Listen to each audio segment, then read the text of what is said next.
My dear friends, the question is money enough for both of the husband and wife to stay together? Yun lang ba ang dahilan para hindi magkahiwalay ang dalawa? Yes, money is important. Pero alam po natin, may hangganan ang binibigay ng pera. Money can give you a lot of important things. And yet, the most important thing cannot be bought by money. Amen? Maraming mabibili ang pera, pero ang pinakamahalagang bagay ay hindi mabibili ng pera. Ano yon? Pagmamahal. Amen? Dahil alam natin kung minsan, kahit na walang pera, basta't nagmamahalan, nananatiling tapat ang bawat isa. Amen? At ano po ang tunay na kahulugan ng pagmamahal? Love is a choice. Remember that. Hindi mo na pinipili ang isang tao, ibig sabihin, hindi mo na siya mahal. Mahirap po ang pumili araw-araw. Amen? Lalong-lalo na pag mayroong problema, mayroong pagsubok, mayroong mga hadlang. Kaya nga po, ang tunay na pagmamahal ay hindi lang nanggagaling sa atin. Ang tunay na pagmamahal ay grasya, pagpapala, bendisyon galing sa Diyos. You can only love every day through the grace of God. May hangganan yung ating pagpili May limitasyon tayo, napapagod tayo, nagsasawa tayo, nalulungkot tayo. Pero kaya mo pa rin pumili, kaya mo pa rin magmahal, kaya mo pa rin magtiyaga. Gitna ng maraming pagsubok at problema, hindi na galing sa iyo yan. Galing na yan sa Diyos. Amen?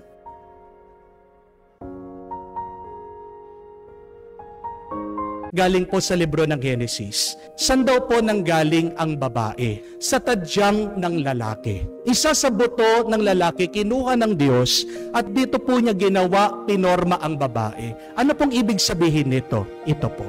Na nabubuo, nakukumpleto, nagiging ganap ang buhay ng isang lalaki sa pamamagitan ng buhay ng isang babae. Pag nakita na ng lalaki, yung dawan, ano yung dawan?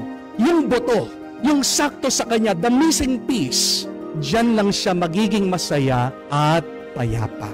So you need to affirm each other. You need to fill in the gaps. Hindi naman po palagi na 100% tayo. Hindi po ba? Ang mag-asawa. Kung minsan yung lalaki, 70%. Yung minsan yung babae, 30% ang lakas niya. Kung minsan yung dalawa, 10% lang. Pero ano man ang inyong kalagayan, everyday, try to affirm, try to reciprocate. Tugunan nyo naman ang bawat isa.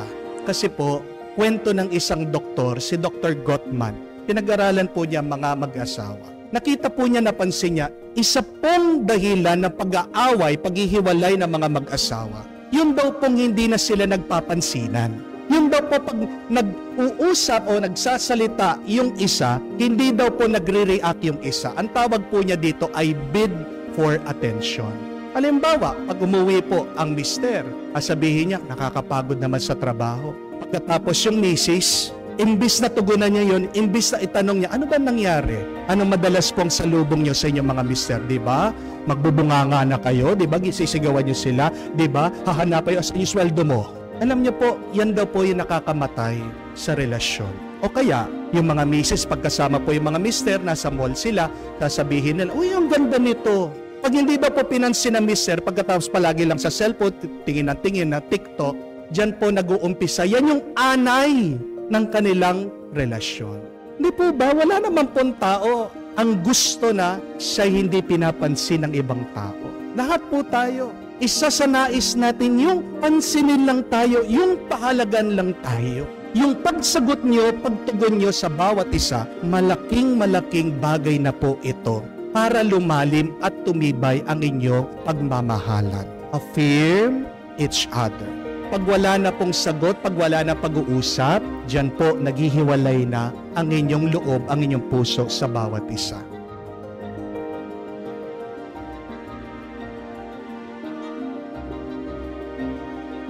Remember that it is so difficult to have a meaningful, loving relationship when you are self-centered. Amen?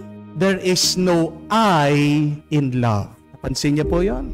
Wala po yung I, wala yung sarili pag ikaw ay nagmamahal. Ang tunay na nagmamahal, kinakalimutan madalas ang sarili para sa kanyang minamahal. Amen? But look at the word relationship. Ilan po ang I sa salita na relationship? 2. A relationship cannot function. A relationship cannot survive with just one. Amen? Kaya nga ang hirap nung ikaw bigay ka ng bigay, ikaw sakripisyo ka ng sakripisyo, ikaw napakabait mo habang yung iyong minamahal, hindi mas sinusuklian yung iyong pagmamahal, yung iyong pag-ibig, yung iyong pagsasakripisyo, yung iyong pagkalinga at pag-aaruga sa Kanya. For a relationship to become joyful and meaningful, it needs 2 I. But in order for you to enjoy love, remove the I. It means remove the ego. Remember, my dear friends, God did not give you an ego. What did God give you? A soul. Can you say soul? Soul. Pag pinakikinggan mo ang ego, kaya nga lumalaki ang iyong ulo, kaya nga nagiging mapagmataas ka. Pag meron kang pride, anong nagagawa mo sa iba? Binabaliwala mo sila, sinasaktan mo sila. Hindi dapat ego ang ating pinakikinggan, kung hindi ang soul, ang kaluluwa mo. Kung gusto mong maging payapa sa iyong buhay, please remove the ego, the I, and allow the soul to lead you.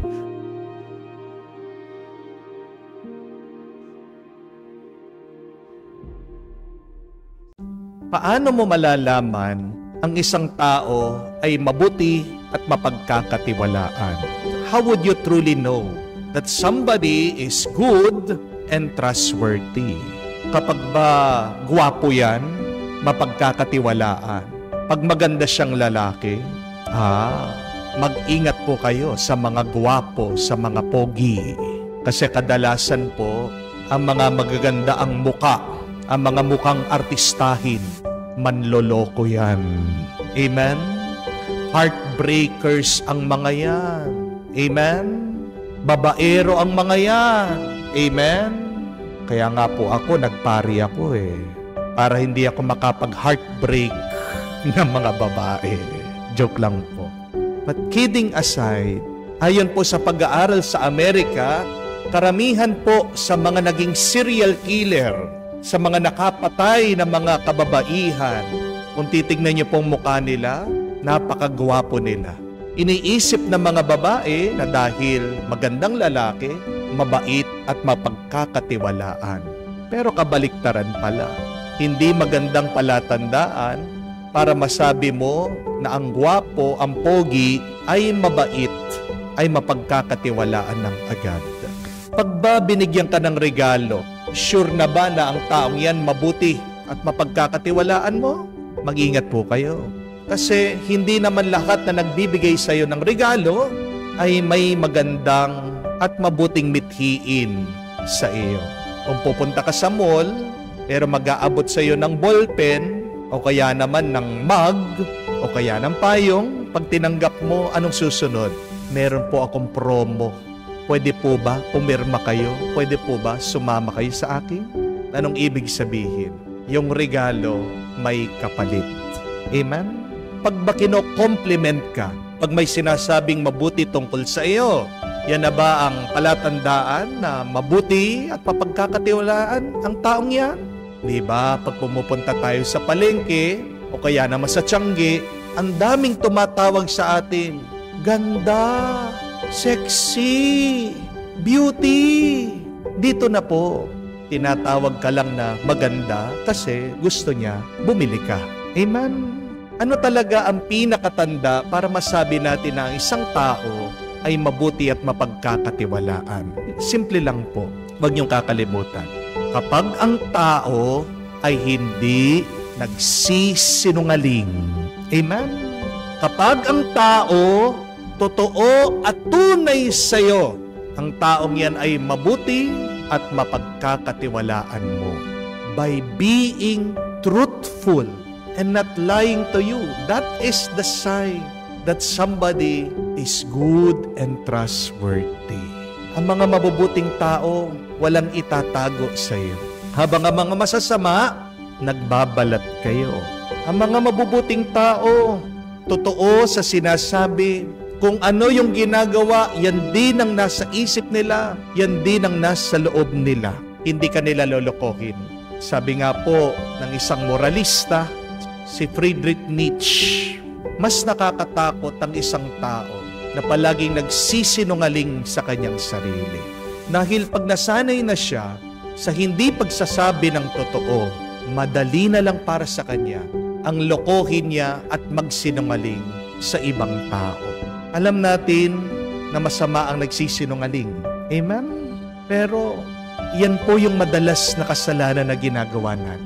Alam natin sa Biblia that is the 9th commandment, that you should not bear false witness to your neighbor.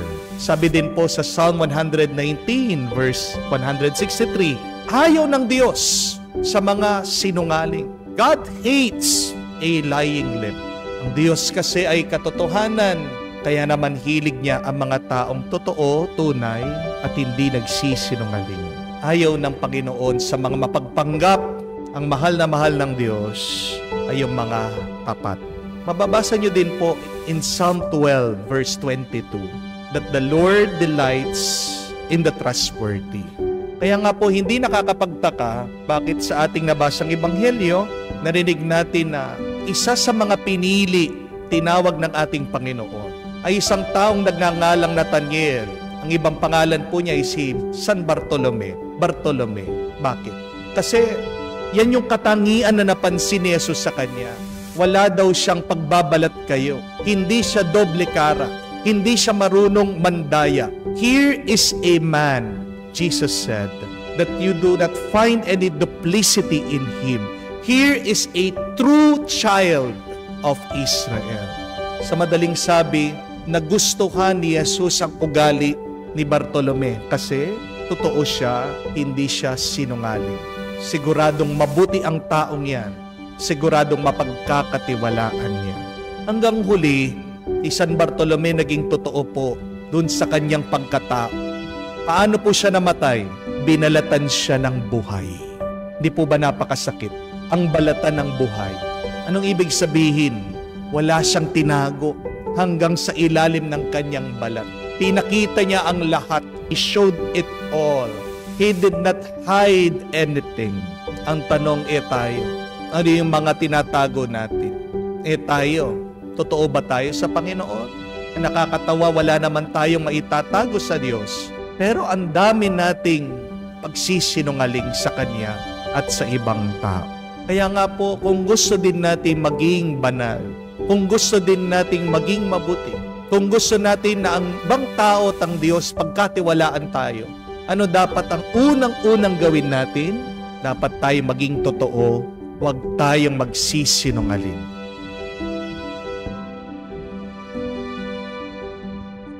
Alam niyo po ba, ayon sa pag-aaral, that an average person lies 9 to 15 times a day. Araw-araw po yan. Merong white lie, merong big lies, pero maliit man o malaking pagsisinungaling, parehas lang yan. Hindi ka pa rin nagiging totoo. Bakit nga ba meron taong hindi nagiging totoo? Why do people lie sometimes? Dalawa lang po ang dahilan. Tignan niyo po kung saan kayo dito sa dalawa. The first one is that people lie because they do not respect others. Pag wala kang galang sa iba, pag wala silang halaga sa iyo, kahit na ano, pwede mo sabihin sa kanila. Hindi po ba? But just a warning, my dear friends. Do not lie to people who love you. Bakit kung sino pa yung mga minamahal natin, sila pa yung madalas sa pinagsisinungalingan natin? Ang mga taong nagsisinungaling, walang galang sa iba. Kaya nga, napakasakit para sa isang misis pag hindi totoo ang kanyang asawa. Pag meron siyang tinatago, hindi po ba? Napakasakit, napakabigat sa puso ng isang magulang. Pag nagsinungaling ang kanilang mga anak sa kanila. Do not lie to people that you love. But secondly, sino mga taong nagsisinungaling? Sila yung mga taong walang pagmamahal sa kanilang sarili. Hindi nila matanggap kung sino talaga sila. In other words, people who lie are insecure people. Dahil meron silang hindi matanggap sa kanilang sarili, anong ginagawa nila? Nagsusuot sila ng maskara. Mag-ingat po kayo, mga kapatid. Kasi kahit na hindi alam ng ibang tao kung sino ka, alam pa rin ng Diyos kung sino ka talaga. At alam mo ang iyong sarili. Itago mo man ang katotohanan sa ibang tao, ang Diyos at ang sarili mo, alam nyo ang totoo. At hindi ka magiging masaya, hindi ka magiging malaya. Meron po akong isang kaibigan na pare, kwento niya sa akin. Nung minsan daw po, nasa McDo siya. Bumibili daw po siya ng pagkain. Habang nakapila daw po siya doon sa counter, merong isang tao lumapit sa kanya. Sabi, Father Joel, kayo po ba yan? Sabi niya sa akin, Father, pasensya ka na ha. Napagkamalan na ako ikaw. Kaya nga, sabi ko, ay opo, ako nga si Father Joel, sabi niya.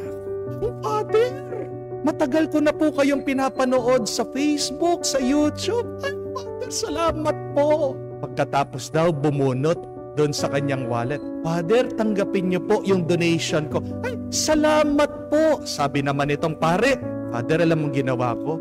Agad-agad, binili ko yung binigay na donation pagkatapos lumabas na ako. Kasi baka magpa-picture pa sa akin, sabi niya. Baka pag nakuha yung aking picture, mahalata. Hindi naman si Father Joel to. Father, pasensya na ha. Confess ko sa iyo. Pero, bakit ba magsisinungaling ka? Kasi, hindi mo matanggap ang iyong pagkukulang. Hindi po ba? Kung mahal mo ang iyong sarili, kahit na anong pagkukulang pa yan, kaya mong tanggapin at hindi mo naman kailangan pagtakpan. Amen? Kung mahal mo ang iyong sarili, kahit na meron kang panghihina, kahit nga meron kang mga pagkukulang, tanggap mo ang iyong sarili. Hindi mo yan itatago, hindi mo yan i-deny sa ibang tao. Kung mahal mo ang iyong sarili, hindi ka kailangan magsinungaling at magbalat kayo. Amen? Sino mga pinakamasayang tao? Sila yung mga totoo. Tandaan niyo po yan. Isa sa mga malungkot at miserableng tao ay yung mga taong nagsisinungaling at nagpapanggap. Mahirap po yan. Mabigat po yan. Hindi tayo kailangan magsinungaling, mga kapatid. Unang-una sa lahat, kailangan mong ipakita sa Diyos kung sino ka at tanggapin mong pagmamahal ng Diyos. Pag naramdaman mo ang pagmamahal ng Diyos, hindi ka kailangan magpanggap sa harap ng ibang tao. Dahil ang kailangan mo lang ay ang pagmamahal niya, ang grasya niya, ang gabay niya. Ipagdasal natin ang mga sinungaling. Pagod ang mga yan. Tandaan nyo, hindi nila mahal ang kanilang sarili. Pagpasensyahan mo sila. Pero pagdasal din natin ang ating mga sarili. Kung gusto mo din na ang Diyos ay matuwa sa iyo, kung gusto mo din na pagkatiwalaan ka ng Panginoon, maging mabuti ka. Pagkatiwalaan ka sana ng Diyos. Paano? Maging totoo ka lang at huwag na huwag kang magsisinungaling.